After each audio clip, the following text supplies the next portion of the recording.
Osho, never born, never died, only visited this planet during 11 December 1931 to 19 January 1990। सद्गुरु ओशो से किसी ने पूछा, गुरु की निंदा सुनने का हमेशा निषेध किया गया है। ऐसा भी कहा गया है कि यदि कोई गुरु की निंदा कर रहा हो तो कान भी धो डालना चाहिए। भगवान, आपका प्रेमी तो कभी कोई मिलता है, पर आपके निंदक हर जगह मिल जाते हैं। हमारी सामर्थ्य भी नहीं है कि हम उनको कुछ समझाएं। ऐसे बहुधा उपलब्ध मौक़ों पर हमें क्या करना चाहिए? कृपा करके मार्ग स्पष्ट करें। सर्वकालीन सद्गुरु ओशो कहते हैं, जिन्होंने कहा है गुरु की निंदा नहीं सुननी चाहिए, वे गुरु नहीं होंगे, वे बड़े कमज़ोर लोग हैं। यह तो असंभव है कि गुरु हो और उसकी निंदा न हो। ऐसा तो कभी हुआ ही नहीं। बुद्ध की कितनी निंदा हुई, इसका तुम्हें पता है? इतनी भयंकर रूप से उनकी निंदा हुई कि इस देश से बुद्ध धर्म को उखड़ जाना पड़ा। नमस्कार दोस्तों, मैं आपका दोस्त, आपको आपसे मिलाने वाला, आपकी सोच को जगाने वाला, आपका वैचारिक हमसफ़र देवव्रत। दोस्तों, जैसा कि आप जान ही गए हैं कि आज का टॉपिक है गुरु निंदा या ईश निंदा। हमारे देश में, बुद्ध के इस देश में ही नहीं बल्कि संपूर्ण विश्व में गुरु निंदा या ईश निंदा को बहुत ही घृणित कृत माना जाता है और ऐसा करने वाले को उस गुरु या धर्म को मानने वाले भक्तों के कोप भाजन का शिकार होना पड़ता है। ऐसी बहुत सी घटनाएं हैं जब गुरु निंदा करने वालों की हत्याएं कर दी गईं या ईश निंदा पर धार्मिक हिंसाएं हुई और कई बेकसूर लोग मारे गए। गुरु निंदा या ईश निंदा के नाम पर हत्याएं करने वाले, क्या ये लोग सचमुच गुरु प्रेमी होते हैं? क्या ये लोग किसी धर्म के सच्चे प्रेमी होते हैं? और जिस गुरु या ईश्वर के अपमान पर ये हत्याएं होती हैं, क्या वे सचमुच गुरु या ईश्वर होते हैं? सोशल मीडिया के इस युग में ये बहुत आम हो गया है। ऐसे विषय से संबंधित किसी चित्र, पोस्टर, ऑडियो या वीडियो पर पोस्ट करने पर ऐसे भक्त उस व्यक्ति या समुदाय को तुरंत आड़े हाथों लेते हैं और उसे भला बुरा कहकर गालियां, यहाँ तक कि धमकी देकर उस पर अपनी भड़ास निकालते हैं। और ये खबरें सोशल मीडिया, न्यूज़ चैनल्स, राजनीतिक गलियारों से होकर आम लोगों में जंगल की आग की तरह फैल जाती हैं। और जब ये पोस्ट या खबरें उनके निठल्ले और अंधभक्तों तक पहुंचती हैं तो ऐसे लोग पोस्ट करने वाले को ढूंढकर उसे शारीरिक और मानसिक रूप से प्रताड़ित करते हैं और उसकी हत्या तक करने का दुस्साहस कर जाते हैं। आप भी ऐसी जमात का हिस्सा हो सकते हैं। आपने भी अपने गुरु या भगवान की निंदा या अपमान करने वाले को गरियाया होगा और खुद को उनका बड़ा भक्त मानकर खुश हुए होंगे। दोस्तों, कोई और गुरु होता तो आपके इस आचरण से अवश्य खुश होता और आपको अपना प्रिय भक्त कहता। सद्गुरु ओशो ऐसे गुरु घंटालों से क्यों तुम्हें हमेशा बचने के लिए कहते रहे हैं? और सद्गुरु ओशो क्यों कृष्ण, बुद्ध, महावीर की श्रेणी में गिने जाते हैं? आज आप गुरु निंदा पर उनके विचार सुनकर जान जाएंगे। और ये जानने के बाद भी यदि आप किसी गुरु घंटाल के मायाजाल से मुक्त नहीं हो पाते तो आपका कुछ नहीं हो सकता, ये तो तय है। तो आइए जानते हैं गुरु निंदा या ईश निंदा पर सद्गुरु ओशो क्या कहते हैं। बुद्ध इस देश में पैदा हुए, ये देश का धन्यभाग होना चाहिए था, क्योंकि मनुष्य जाति ने इतना ज्वलंत धर्म का आविर्भाव न पहले कभी देखा था न आगे कभी देखेगी। मगर यह अभागा देश इतनी निंदा की बुद्ध की कि इस देश से बुद्ध धर्म को तिरोहित हो जाना पड़ा। और तुम पूछते हो कि गुरु की निंदा सुनने का हमेशा निषेध किया गया है। जिन्होंने कहा होगा वे गुरु न रहे होंगे, गुरु घंटाल होंगे, व्यापारी होंगे, तुम्हें ललचाकर फांसने वाले होंगे, तुम्हें ठगने वाले होंगे। क्योंकि सच्चे गुरु के साथ अगर तुम जुड़े तो तुम्हें गुरु की निंदा तो सुननी ही पड़ेगी, और निंदा सुनने से ही काम चल जाए तो तुम्हारा भाग्य। पत्थर भी खाने पड़ सकते हैं, जीवन भी गंवाना पड़ सकता है। यह सब होगा, यह बिल्कुल स्वाभाविक है। यह कीमत चुकानी ही पड़ती है प्रभु के मार्ग पर। तुम सोचते हो जीसस को लोगों ने सम्मान दिया था, फूल मालाएं पहनाई थी, तो फिर सूली किसको लगी? सूली ही सम्मान था, वही फूल माला थी। एक बार जीसस अपने गांव गए। गांव के सिनागाग, यहूदियों का प्रार्थना स्थल में उन्हें बुलाया गया, क्योंकि गांव में खबरें पहुंच गई थी कि जीसस एक तरह के गुरु हैं। उनसे कहा गया कि बाइबल से कुछ वचन पढ़कर हमें सुनाओ। जो वचन जीसस ने पढ़कर सुनाए वे लोगों ने बहुत बार पढ़े थे, पुराने वचन थे, जन्मों से, सदियों से लोग दोहराते रहे थे। ईजिया नाम के एक पैगंबर के वचन थे, लेकिन जिस ढंग से जीसस ने पढ़े उस ढंग से किसी ने भी नहीं पढ़े थे। सिवाय ईजिया के उस ढंग से कभी कोई नहीं बोला था। वे वचन हैं, मैं आ गया, पहचानो मुझे, मेरी तरफ देखो, तुम जिसकी राह देखते थे वह आ गया, यह रहा मैं। इसको अगर जीसस ने ऐसा कहा होता कि ईजिया ने कहा है तो कोई अड़चन न हुई होती, लेकिन जीसस ने कहा कि जो ईजिया ने कहा है वही मैं भी तुमसे कहता हूँ, मैं आ गया, जिसकी तुम प्रतीक्षा करते थे, मेरी आंखों में देखो। सुनकर गांव के लोग पागल हो गए। यह तो कुफ्र, दुराग्रह हो गया। यह आदमी अपने को पैगंबर कह रहा है। कहाँ ईजिया और कहाँ यह गांव के बढ़ई जोसेफ का लड़का। लोगों ने उन्हें खदेड़ दिया चर्च से, उन्हें मारने के लिए पहाड़ी पर ले गए। बामुश्किल जीसस के शिष्य उन्हें बचा सके, नहीं तो वे पहाड़ी से उन्हें फेंक कर उनके ऊपर चट्टान गिरा देना चाहते थे, क्योंकि कुफ्र हो गया था। उसी दिन जीसस ने कहा था, किसी तीर्थंकर, किसी पैगंबर का सम्मान उसके अपने ही गांव में नहीं होता। फिर दोबारा वे अपने गांव नहीं गए और उसके 2 साल के भीतर ही उनको सूली लग गई। जिस दिन उन्हें सूली लगी, लोगों ने सब तरह का दुर्व्यवहार किया। बड़े क्रास को कंधे पर रखकर जीसस को खुद क्रास को पहाड़ी पर ढोना पड़ा। बीच में वे गिर पड़े तो उनको कोड़े मारकर उठाया गया कि ढो। चढ़ाई थी, भरी धूप थी, क्रास भारी था। उसी दिन जीसस ने अपने शिष्यों की तरफ पीछे मुड़कर भीड़ से कहा, जिसे मुझ तक आना है उसे अपना क्रास अपने कंधे पर ढोना होगा। जब उन्हें सूली पर लटकाया गया और उनके हाथों में खीलें ठोकी गई और पैरों में खीले ठोके गए तो उन्हें बड़े जोर की प्यास लगी। धूप थी, दिन भर से कोई पानी नहीं मिला था, भोजन नहीं मिला था। यह पहाड़ी की चढ़ाई, यह क्रास का ले आना। उन्होंने पानी मांगा, लेकिन कोई पानी देने को नहीं था। तभी किसी ने पास में बहती गंदी नाली में चीथड़े को डुबाकर उसे बांस में उठाकर जीसस के मुंह के पास कर दिया। लोग पत्थर मार रहे थे, गालियां दे रहे थे, लेकिन यह सम्मान था। यही तुमने सुकरात के साथ किया, यही तुमने मैसूर के साथ किया। यह तुम्हारी पुरानी आदत है। यह आदमियत का सदा का व्यवहार है सद्गुरु के साथ। इसलिए मैं तुमसे यह नहीं कह सकता कि कोई मेरी निंदा करे तो सुनना मत, प्रेम से सुनना, आनंद से सुनना, समझना। चलो, इस बहाने कम से कम कोई मेरी याद तो कर रहा है। उसे धन्यवाद देना कि चलो इस बहाने तुमने चर्चा तो छेड़ी। कौन जाने आज जो निंदा कर रहा है कल प्रेम भी करने लगे। उसके प्रति दुर्भाव मत लेना। ख्याल रखना, प्रेम और घृणा में बड़ा फासला नहीं है। प्रेम घृणा बन सकता है, घृणा प्रेम बन सकती है। वे रूपांतरित हो सकते हैं। तुमने देखा है ना, दोस्त ही तो दुश्मन बन जाते हैं। तो घृणा कब प्रेम बन जाए कुछ कहा नहीं जा सकता। तुम प्रेमियों को नहीं देखते? पति पत्नी सुबह बैठे थे कितने मगन, और सांझ झगड़ा हो गया और तब एक दूसरे को मिटा डालने को तत्पर हो गए, और कल सुबह फिर आनंदित होंगे और फिर साथ बैठेंगे। प्रेम और घृणा का यह खेल नहीं देखते तुम?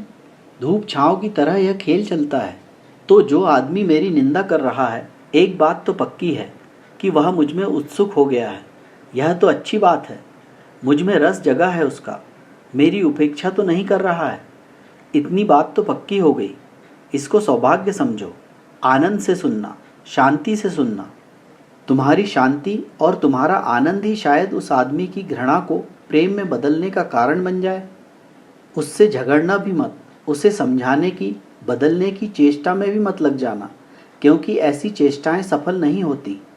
लेकिन अगर तुम शांत रह सको, अगर तुम प्रसादपूर्ण रह सको, अगर तुम उसे धन्यवाद दे सको और कह सको कि चलो इस बहाने याद तो की, मुझे याद तो करवाई, कांटा ही चुभाया, लेकिन मुझे तो याद आई।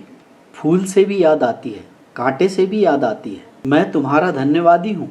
तो शायद तुम्हारा ऐसा शांत व्यवहार उसे चौंकाए, उसे झकझोर जाए। उससे इतना ही कहना कि निंदा जितनी करनी है उतनी करो, मगर कभी पास आकर देखने की कोशिश भी करो। कभी 2 क्षण वहाँ बैठो भी। हो सकता है तुम ही ठीक हो, तो तुम्हारी धारणा और भी मजबूत हो जाएगी चलने से। और कौन जाने तुम गलत हो तो एक गलती से छुटकारा हो जाएगा। जब भी कोई निंदा करे तुम समझाने की कोशिश मत करना, तुम नहीं समझा पाओगे। यह तर्क वितर्क का काम नहीं है। यह मामला प्रेम का है, उसे पास ले आओ। यह बीमारी संक्रामक है, उसे निमंत्रण दे दो। उससे कहना कि आओ मेरे साथ, तुम भी चलो। तुम ठीक होओगे तो मैं भी तुम्हारे साथ हो लूँगा कल। कौन जाने तुम गलत हो, मगर निर्णय के पहले निकट आना तो जरूरी है। और एक बात ख्याल रखना, जो मेरी निंदा कर रहा है वह उत्सुक तो हो गया है। वह निंदा ही इसलिए कर रहा है कि अब अपनी उत्सुकता से घबरा रहा है। निंदा एक मनोवैज्ञानिक बचाव का उपाय है। अब वह डर रहा है कि अगर उसने निंदा न की तो कहीं मेरे पास न आ जाए। निंदा के द्वारा वह बीच में दीवारें खड़ी कर रहा है ताकि पास जाने के उपाय बंद हो जाएं। मेरे देखे तो शुभ हो रहा है। तो मैं तुमसे न कहूँगा कि निंदा का निषेध करो, और मैं तुमसे यह भी न कहूँगा कि अपने कान भी धो डालना। ऐसे तो दिन भर कान ही धोते धोते तुम्हारा समय जाया होगा। इन फिजूल की बातों में मत पड़ो। जिन्होंने कहा होगा 2 कौड़ी के लोग रहे होंगे, उन्हें खुद भी अपने होने पर भरोसा न रहा होगा। मुझे भरोसा अपने पर है, तुम चिंता ही न करो। तुम किसी भांति उन्हें मेरे पास ले आओ, और वे आना चाह रहे हैं, इसलिए तो निंदा कर रहे हैं। एक ही बात का ख्याल करो, प्रशंसा करने वाला भी मुझसे जुड़ गया, निंदा करने वाला भी मुझसे जुड़ गया। मुझसे वंचित वही रह सकता है जिसको उपेक्षा है, जो कहे हमें कोई लेना देना नहीं, न प्रशंसा न निंदा, हमें कुछ लेना देना नहीं। उसका जुड़ना बहुत मुश्किल है, वही दया योग्य है। अगर समझाना हो तो उसको समझाना, उपेक्षा वाले को। चाहे तुम्हारे समझाने से उसे निंदा ही पैदा हो जाए तो भी शुभ है। कम से कम निंदा तो होगी, कुछ तो होगा, मेरे खिलाफ तो होगा। मुझसे जुड़ तो गया, मुझसे संबंध तो बन गया। शत्रुता भी एक तरह की मित्रता है, एक तरह का संबंध है। अब कभी कभी रात में मैं उसे याद आऊँगा। जब वह एकांत बिस्तर पर पड़ा हुआ होगा, उसके सपने में उतरूँगा। कभी सोचेगा भी कि मैंने यह कहा, यह ठीक है या गलत है। तुम उसे सोचने दो, विचारने दो। तुम्हें भयभीत होने की कोई ज़रूरत नहीं। जिन गुरुओं ने तुमसे कहा है कि कान धो डालना, उन्हें 2 तरह के डर हैं। बड़ा डर तो उन्हें यह था कि कहीं कोई निंदा करता हो तो तुम सुन सुनकर उससे राजी न हो जाओ। उन्हें डर यह था, मुझे तुम पर भरोसा है, तुम मेरे पास आ ही सके हो। उन सब निंदाओं को सुनने के बाद वे कसौटियाँ तुम पूरी कर चुके हो। जितनी गालियाँ तुम सुन सकते थे वे तुम सुन ही चुके हो। अब नई गाली कोई शायद ही खोज पाए। कोई निंदा करता हो तो उससे कहना, कुछ नई निंदा करो, यह तो मैं सुन चुका हूँ, यह तो बहुत बार सुन चुका हूँ, इसके बावजूद भी उनसे जुड़ा हूँ। कुछ नई निंदा करो, कुछ खोजो, कुछ आविष्कार करो। ये क्या पुरानी घिसी पिटी बातें दोहरा रहे हो? जिन्होंने कहा है निंदा का निषेध, बचना, और ऐसे शास्त्रों में उल्लेख हैं, वे शास्त्र कमजोरों के लिखे हुए हैं। ऐसे शास्त्र हैं भारत में जिनमें लिखा है। हिंदुओं के पास ऐसे शास्त्र हैं, जैनों के पास ऐसे शास्त्र हैं। हिंदुओं के शास्त्रों में लिखा है, अगर पागल हाथी भी तुम्हारा पीछा कर रहा हो और जैन मंदिर में शरण मिल सकती हो तो भी भीतर मत जाना, क्योंकि जैन निंदक हैं हिंदुओं के। कहीं निंदा का कोई शब्द तुम्हारे कान में पड़ जाए। और ठीक यही बात जैन शास्त्रों में भी लिखी है। इसका उत्तर ठीक यही कि अगर पागल हाथी तुम्हारे पीछे चल रहा हो और तुम खतरे में हो, जीवन गंवाने का खतरा आ गया हो और हिंदू मंदिर में जाकर शरण मिल रही हो, जीवन बच सकता हो, तो पागल हाथी के पैर के नीचे दबकर मर जाना उचित है। मगर हिंदू मंदिर में मत जाना, क्योंकि वहाँ कोई जैन धर्म की निंदा का विचार तुम्हारे कान में पड़ जाए। ये बड़े कमज़ोर लोग रहे होंगे। यह भी कोई बात हुई? ऐसे बच कर कैसे बचोगे? और इतने बचने का कारण क्या है? क्या तुम्हें भरोसा नहीं है?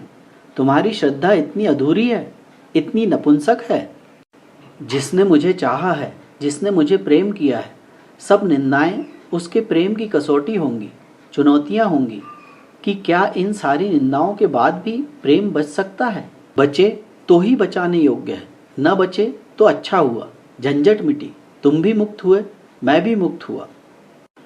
मैं कमजोरों से जुड़े रहना भी नहीं चाहता, और ऐसे लचर पचर लोगों को मैं चाहता भी नहीं कि मेरे पास हों। उनका कोई मूल्य नहीं है। व्यर्थ भीड़ भाड़ थोड़े ही बढ़ानी है। यहाँ कुछ वस्तुतः काम करना है, भीड़ नहीं बढ़ानी है।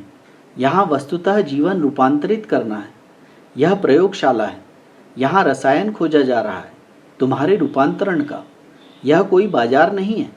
यहाँ हमारी उत्सुकता इसमें नहीं है कि कितने लोग आते हैं। मैं कोई राजनीतिज्ञ नहीं हूँ कि भीड़ में मेरी उत्सुकता हो। भीड़ में मेरी उत्सुकता ही नहीं है।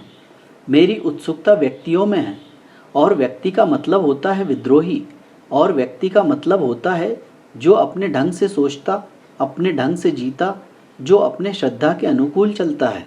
और हर निंदा कसौटी होगी, तुम घबराओ मत। और निंदा तो बढ़ेगी। जैसे जैसे लोगों को मैं बदलूंगा वैसे वैसे निंदा बढ़ेगी। कठिनाइयाँ रोज बढ़ती जाने वाली हैं, कम होने वाली नहीं हैं। जो मेरे साथ जुड़े हैं यह बात सोचकर ही जुड़े।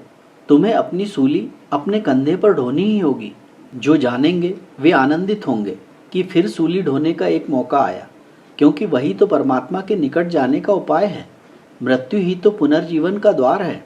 तुम धन्यभागी हो, किसी ऐसे आदमी से तुम जुड़े हो जिसकी बहुत निंदा होगी, हुई है और बहुत होनी है।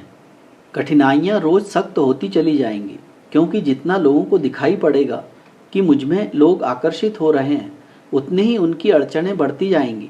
और ये अड़चनें एक दिशा से नहीं आएंगी, सब दिशाओं से आएंगी। यहाँ हिंदू हैं मेरे पास, मुसलमान हैं मेरे पास, ईसाई हैं, यहूदी हैं, जैन हैं, बौद्ध हैं, सिख हैं, पारसी हैं। यहाँ सब धर्मों के लोग मेरे पास हैं।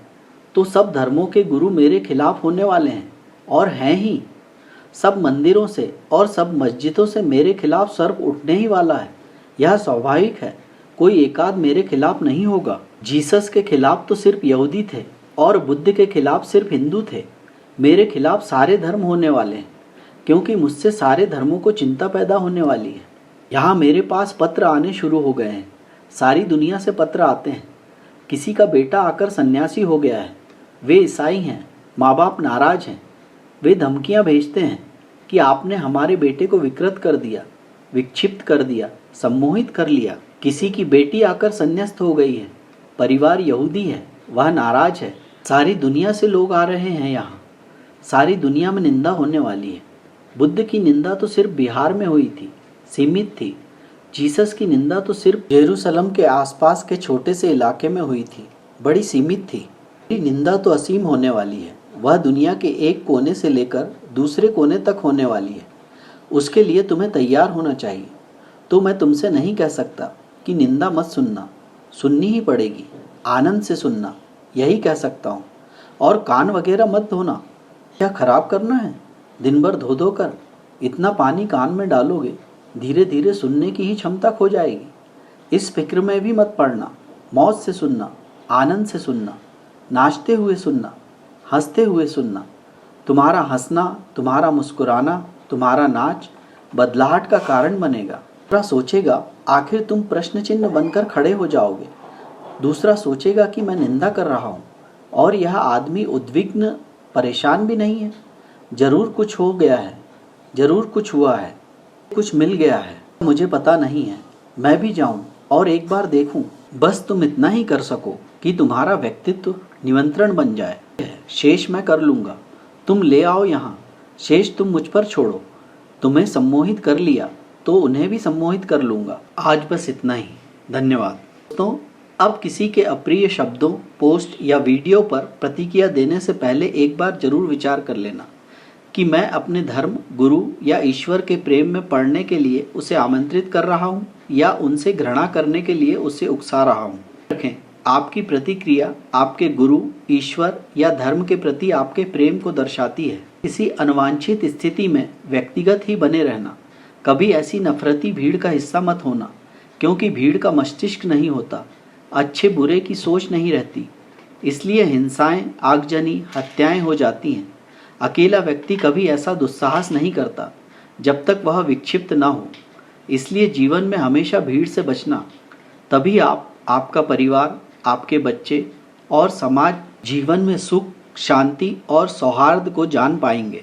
धन्यवाद। दोस्तों, यदि आप खुद पर विश्वास करते हैं और जीवन में भीड़ों के झुंड का हिस्सा बनकर भेड़ चाल नहीं चलना चाहते, तो थोड़ी हिम्मत कीजिए और लीक से हटकर पहले अपने मकसद को तलाशिए और फिर जुट जाइए उसे पूरा करने में। इसके लिए इस भागदौड़ भरी जिंदगी में थोड़ा ही सही पर अपने लिए समय निकालिए। सोचिए, और वो कीजिए जिसे देखकर सुनकर लोग कहें, भाई लाइफ हो तो ऐसी। अपने जीवन मूल्यों में वृद्धि के लिए अपने इस दोस्त के वीडियो को लाइक और चैनल को सब्सक्राइब कर प्रोत्साहित करना न भूलें और वीडियो को अपनों में शेयर कर अपने इस दोस्त के छोटे से प्रयास 2 पल ठहरें और अपने लिए सोचें, में अपना अमूल्य योगदान अवश्य दें। अगला वीडियो कल सुबह 8 बजे जरूर देखें। धन्यवाद। Thank you for watching.